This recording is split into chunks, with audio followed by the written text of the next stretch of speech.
How to fix Instagram login problem. Hello guys, welcome back to this new short tutorial.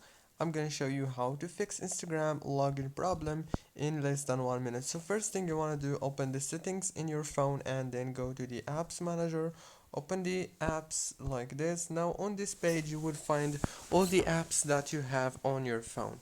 Or what you want to do is scroll until you find the Instagram, click on it, click on force stop, and then go to the storage, click on clear data and clear cache, go back, and now you have to click on this data usage option and make sure that all those options are enabled, but you have to disable the roaming data. Now you have to go back into the settings on your phone, open the wireless and networks, and then enable the airplane mode and disable it again. That's it guys, don't forget to like and subscribe. Thank you for watching this tutorial.